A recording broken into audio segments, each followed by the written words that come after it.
Pilipinas gagawa na ng nuclear energy. Inihayag ng Department of Energy o DOE na posibleng maging commercially available na ang nuclear energy sa Pilipinas. At alam mo ba ang tungkol sa Bataan Nuclear Power Plant na ginawa upang masolusyunan ang problema sa kuryente ng bansa? Kung tulong ito sa electricity, bakit ipinatigil ang operasyon nito? At ano ang kasaysayan ng kontrobersyal na Bataan Nuclear Power Plant sa ating bansa? Yan ang ating aalamin.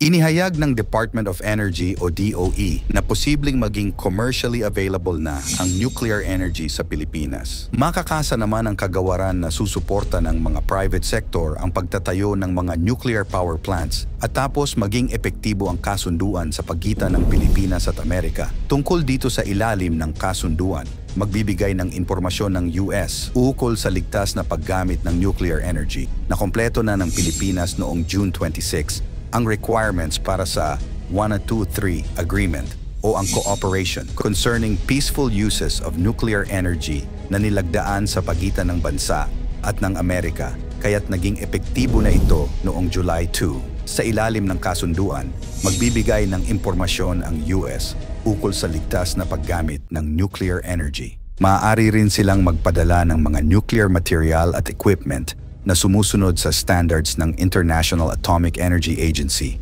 o IAEA. Ayon kay Energy Secretary Rafael Lotilla, mahalaga ang kasunduan upang maiwasang maggamit ang nuclear technology sa marahas na pamamaraan. Ang US, hindi sila mag-share ng knowledge na ito kung hindi sila sigurado sa mga control measures. So for example, yung sa nuclear non-proliferation. Kasi nga, may posibilidad na yung teknolohiya ay gagamitin para sa pag-produce ng weapon. Sa pagtaya ng Department of Energy, posibleng maging commercially available ang nuclear energy sa bansa pagdating ng 2029 o 2030. Umaasa ang DOE na susuportahan ng pribadong sektor ang pagtatayo ng mga nuclear power plant sa bansa. Ang pribadong sektor ang mag-aaral kung saan pwede nang ilagay ang mga nuclear power plant. Sila rin ay mga aaring magsagawa ng training para sa operasyon ng nuclear energy at tamang waste disposal ng nuclear. Pero sa ngayon, wala pa umanong private sector ang formal na lumapit sa ahensya na nagsasabing interesado sila sa pagtatayo ng nuclear power plant. Samantala, ang Bataan Nuclear Power Plant or BNPP ay isang nuclear power plant na matatagpuan sa Bataan Peninsula, Morong Bataan. Binigyan ng Estados Unidos ang Pilipinas ng isang nuclear fission reactor noong 1950s. Sinundan ito ng pagtatatag ng Philippine Atomic Energy Commission, PAEC. Kasunod ang pagkakaroon ng programang nuklear sa bansa na pinahintulutan ni Pangulong Ferdinand Marcos Sr. Ito ang naging tugon ng pamahalaan sa krisis sa langis noong 1973 nang magkaroon ng embargo sa langis ang gitnang silangan na nagpahirap sa ekonomiya ng bansa. Ani ni Marcos, ang enerhiyang nuklear ang magiging solusyon upang matugunan ng bansa ang pangangailangan nito sa enerhiya at nang mabawasan ang pag-aangkat ng langis. Sinimulang ipatayo ang Bataan Nuclear Power Plant noong 1976 at natapos noong 1984. Ito ang kaisa-isang pagtatangka ng Pilipinas na makapagtayo ng plantang nuklear. At noong 2015, ang International Atomic Energy Agency ay nag-alok ng tulong sa Pilipinas kung sakaling bubuksan muli ng bansa ang planta. Ayon sa kanila, may magagandang epekto na maidudulot. Una, hindi ito mangangailangan ng napakalaking espasyo ng lupain. Ikalawa, hindi ito nakagagawa ng usok na maaaring makapagbigay polusyon. Ikatlo, ito ay makapagbibigay ng sapat na kuryente. Ikaapat, mas mapadadali ang pag-produce ng kuryente. Ikalima, mas maliit na halaga lamang ng waste ang nagagawa nito kumpara sa coal mining. Ngunit katulad ng maraming proyekto ng gobyerno, ang BNPP ay nagkaroon rin ng kontrobersya sa pera. Sinasabi sa isang report na ang pagtatayo ng planta ay may malaking sobra sa budget o overprice. Pumalo din kasi ito sa halagang 2.2 bilyong dolyar at pagkakaroon di umano ng korupsyon sa pagitan ng kontraktor ng Westinghouse at President Marcos Sr. Bukod pa sa pagsusuri sa kaligtasan ng planta kung saan nakitaan ito ng depekto at malapit daw ito sa fault line at sa nooy natutulog na bulkang pinatubo na anumang aksidente ay maaaring maging dahilan ng pagkalat ng radiation. Nang maalis sa kapangyarihan, si Ferdinand Marcos Sr. noong 1986 at pagkakaroon ng aksidenteng nuklear sa Chernobyl sa Ukraine, Unyong Soviet, pinagpasyahan ng sumunod na administrasyon ni Corazon Aquino na hindi pa ganahin ang planta. Isang hakbang na may halo na ring motibo sa politika dahil sa pagkakaugnay ng planta kay Marcos.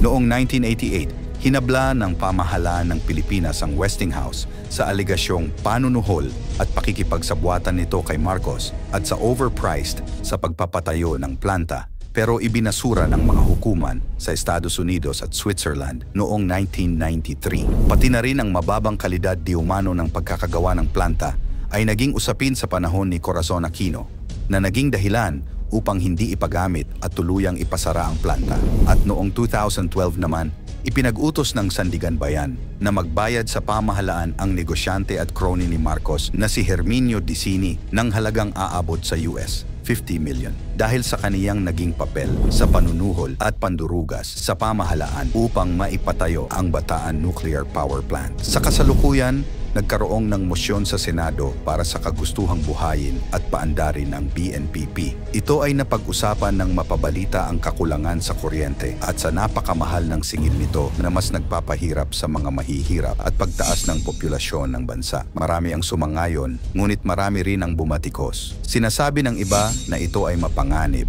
ngunit ang bansang South Korea, Vietnam at iba pang mga bansa ay gumagamit ngayon ng electricity mula sa nuclear power plant nila at nagiging maayos naman. Kung sakaling ipagawa ang BNPP, ang pwedeng gawin dito ay iba yung pag-iingat sa lahat ng aspeto, pag-aralang mabuti ang epekto nito at pwedeng gumamit ng mga makabagong teknolohiya, lalo na at nasa modernong panahon na tayo ngayon. O kung hindi na talaga pwede ang BNPP, maaring humanap ng mas ligtas at convenient pagtatayuan ng nuclear power plant. Yes, na magiging karagdagang kuryente ang magagawa ng planta at makatutulong ng malaki sa maraming Pilipino, lalo na kung ito ay isa sa publiko. Pero ang isa sa epekto nito, bukod sa malaking gastos, ito ang mga negosyante at mayayaman sa ating bansa ay babagsak ang negosyo nila dahil bababa ang demand sa pag-export ng langis at masisira ang ugnayan ng mga ito sa mga private power plant na pinagmumula ng malaking singil sa kuryente.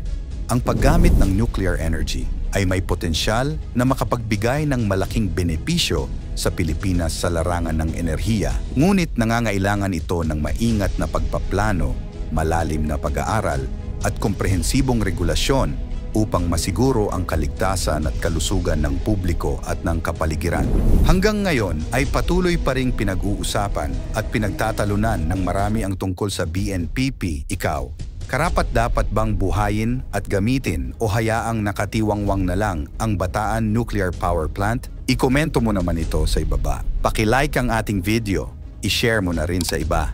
Salamat at God bless.